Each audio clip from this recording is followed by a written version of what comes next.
Hello everyone, welcome back to the channel. Today I'm giving you tips on how to fight hair loss. So if you want to know more about it, make sure you watch the video to the end. Subscribe to the channel. Welcome to Beauty with Do. Thank you so much for watching.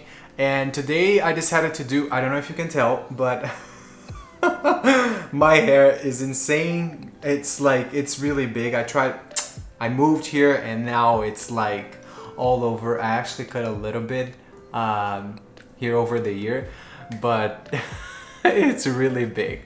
But the reason I wanted to do this video is because I was diagnosed with androgenic alopecia, aka genetic hair loss, when I was 18, and I've been treating ever since.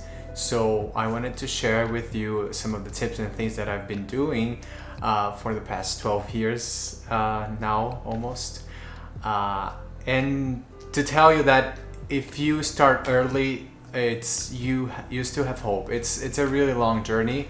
You have to be very consistent, but let's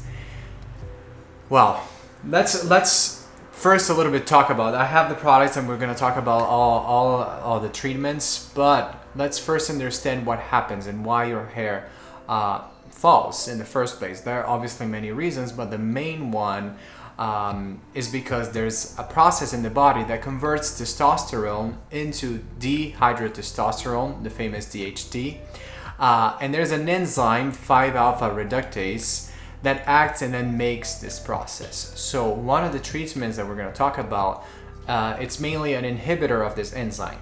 So, and once you inhibit this enzyme, the production of DHT decreases, and then your hair stop falling as much.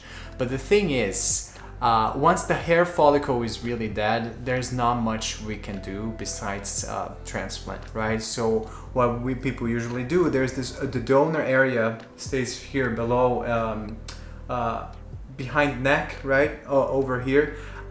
The DHT doesn't really affect this area, so that's why you see many bald people with this, they still have hair in this area. So in the transplant, you usually get some follicles from the donor area. There's a small, or depends on the the procedure, there's a scar, and then you reallocate the follicles, and so there's that. So that's why I said, if you start in the beginning, you can keep and maintain what you have, and that's what I've been doing. So I haven't done a transplant, but I've been treating and trying to keep what I have.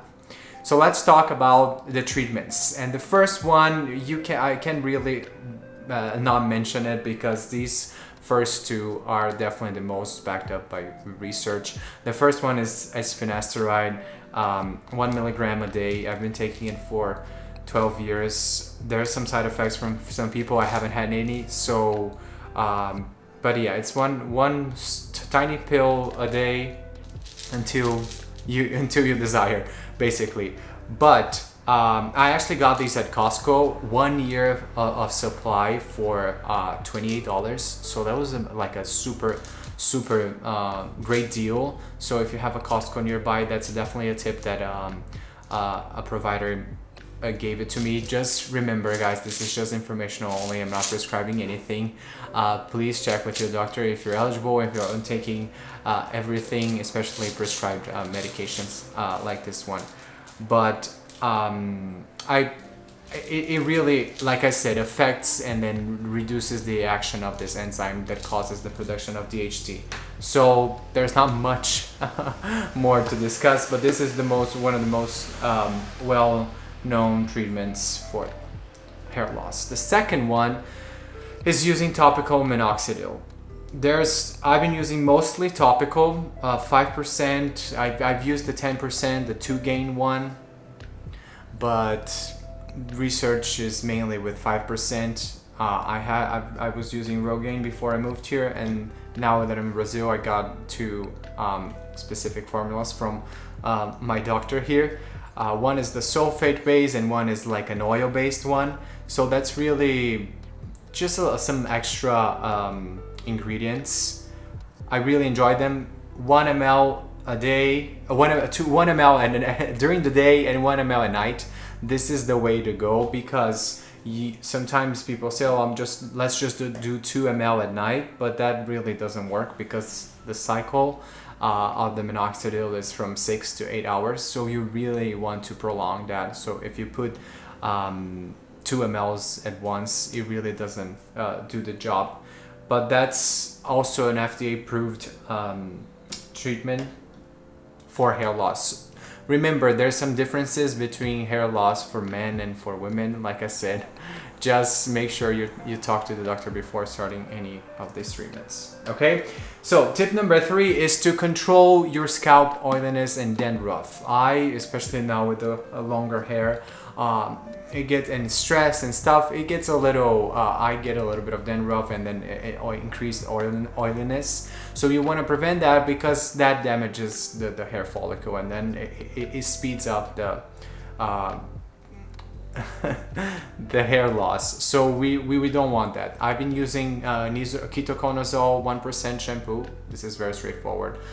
It's very hard to find one that is fragrance free because I feel like maybe the smell would be too bad, but it's a shampoo, so it's not that bad. But yeah, this actually does have fragrance too, so that's why I really enjoyed it. I do 3 times a week, 3 times a day.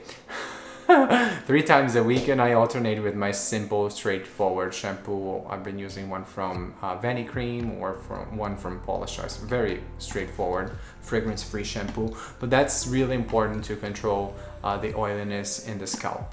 I prefer ketoconazole over Perithium Zinc, the one from Head and Shoulders and stuff. I've tried it both, but I really enjoy ketoconazole a lot better. And finally, the 4th one, which is like, there's not much research. I mean, it's to take hair vitamins, right? But it's basically pure vitamins. So I've been taking this one called Votesse, which is in theory made for the hair. There are a bunch of vitamins and vitamin B6, pantothenic acid. I mean, a bunch of micronutrients that in theory are supposed to help and reduce inflammation overall, and then keep the hair a little bit more with more nutrients available, right? So I've tried many vitamins. I've tried this one. I've tried Nutrafol. It upset my stomach, so I stopped, and it's very expensive, which is all over the place. I've tried Revalid, a Swiss one that I really enjoyed it a couple of years ago. And I've tried Inneov as well from L'Oreal. So these are a few options. I'm gonna put the links in the description. So look it up and see if they're available to you, okay? I feel like this is just like a conscience, or like maybe a take it. I really don't know if they make that much of a difference, to be honest. But I just take them anyway because the worst they can do, I'm just being them out, okay? And finally, there was some alternate treatments that I've done, and then I didn't see much difference. I did see a lot difference, which is intradermal sessions. You go to the doctor, they get a specific mix of Finasteride or Dutasteride, which is another active, and they give smaller injections, and you can combine with other actives. So when I was doing 3 to 4 years ago when I was here, I find them very effective, but when I moved, I stopped doing them when I was in the US. So, and actually I saw my condition improving. So I don't know. There's one point. I also did PRP sessions, which you draw blood, you spin it, you isolate the plasma, and then you re-inject it. It's really expensive, and I didn't think it was worth it. And finally, microneedling. There is some research that saw combining minoxidil with microneedling to improve thickness of the hair, and I've tried it a couple times, but it honestly is really messy. I do it at home. I get like the simple 1 to 1.5 maximum. That the paper used a 1.5 millimeter microneedling. I feel that's maybe too much. But you really need to test it out. But I stopped because it's too much work. So I'm just like, I'm doing quite a lot. If that's not enough, maybe, I don't know. So I stopped the microneedling, but maybe if you're up for it and want to try once a week, I think that's definitely something you could consider.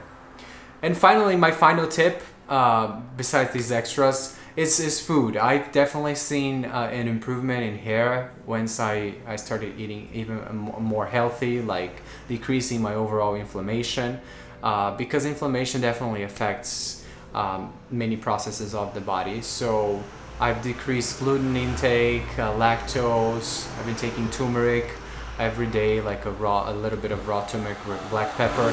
So I feel like it's an overall condition, like a decreased inflammation, that could definitely help you on maintaining and giving the proper nutrients to your hair.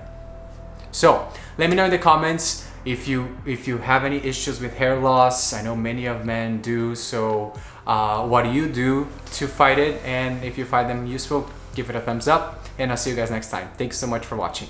Bye.